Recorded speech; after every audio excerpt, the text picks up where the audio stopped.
Well, you might notice all of our social media superstars today are strong women. And our next guest set aside her career as an attorney to pursue her passion of fashion. That decision has literally paid off with Katy Perry and L'Oreal deals. Please welcome Chicago digital influencer Blake Von D. Hi, Blake. How are you? Good, I'm good. How are you? Thank you. Well, we know that you call Chicago home now, but you were born and raised in Macon, Georgia. I was. And were you always into fashion your whole life? No, actually. I've always been into art. And for me, fashion is just another expression of art. To me, it's like putting together a picture or creating a picture. And so I've always been into art, but not really fashion. I didn't really consider myself a fashion girl at all. I started my blog, and it was really just about my life. And at the time, I was really into thrifting because that's what I could afford.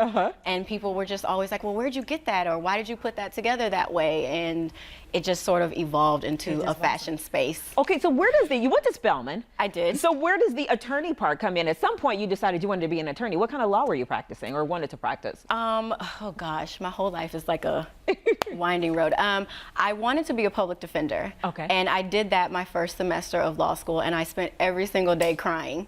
Yeah, because I can imagine. It was just so emotional, and I just realized like I can't do this for the next 40 years of my life.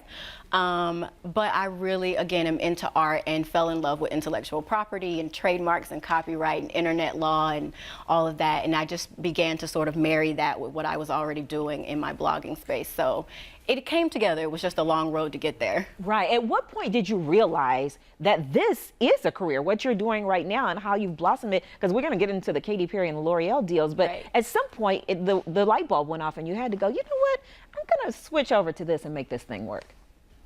I think probably the first time someone offered to pay me for something. I was like, wait. You're like, I can make money off of this? This is a thing. Yeah, so yeah, I think probably the first time someone offered me like a paid job, but I started this so early on before blogging was even a word. People weren't calling it blogging at the time. What were they calling it when you started it? Wannabe editors. Like the connotation was not positive at the time. So I think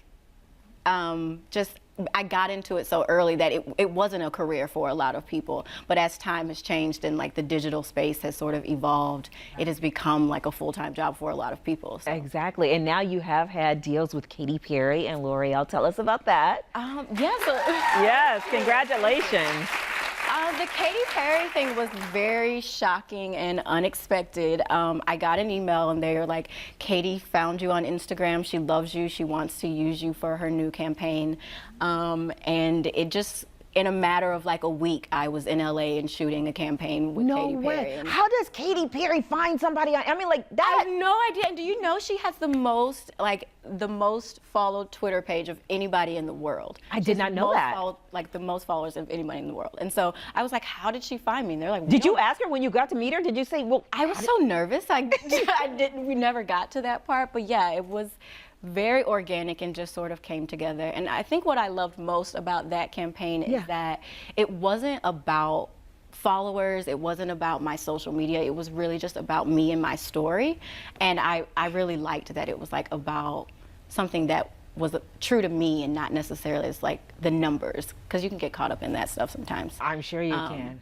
So I really appreciated that. All right. Well, I want to see your look because since we are talking about fashion and you've done some amazing things with it, what are you wearing and how do you have such a niche for putting these things together? Okay, so I was told I should have to stand for this part. Yes, please do. No. So I'm just wearing, this top is from Cameo Collective, and the pants are just H&M, just had them tailored. My style, I love being a woman and being feminine, but I don't like to feel overly girly. Okay. So I tend to pair things that are both feminine and edgy or masculine and androgynous. So that's kind of what this is. It's like you get the girly effect, but then I paired it just like with a simple track pant, just and that look is so, that style is so in with the track pant because they've dressed it up and you can do casual or dressy with it, right? Yeah, yeah. I have actually bought these in I bought 2 pairs of these. Yeah, when you like something, one you gotta for buy heels and one for sneakers. So, so I do the dress up and dress down. And how does this work? Like when you post this picture on Instagram, you tell people where they can get it and how does it work from there? Yeah, I tell people where they can get it. I'll often provide them with a link to shop it immediately, like from my Instagram, so they can just click and buy. And if it's sold out, I'll give them alternatives. I try to keep everything in the same price point. So try to help people recreate the look in their own way. Right. Let's see two of the looks that you brought today. Okay. Come on out with the first look and tell us what we're looking at. Come on out.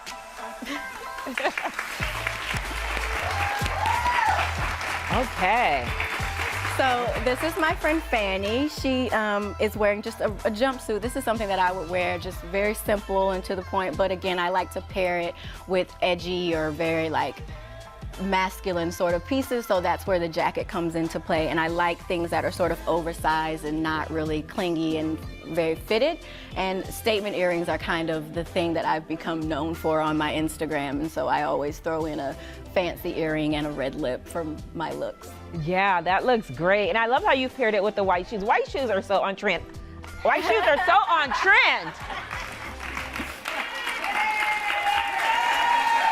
I'm kidding. Go ahead. You look fantastic. I love that. All right, let's see our next look. Come on out. Oh. And Vicky is wearing some, again, another look that I would sort of gravitate towards. Very loose fitted again. I love texture and structure and things like that, and all of the movement from her top. And again, just a neutral heel because it will keep you looking long and make the eyes go from head to toe. So I don't tend to wear a lot of color despite what I'm wearing today. Outside of red. Yeah. You like red, right? Yes, but yeah, so it's a very neutral. And Yeah, the monochromatic down, look yeah. is endless. I mean, you can never get it Right, can go never wrong get with it that. wrong. All right, well, thank you so much, Blake Von G, and your lovely models.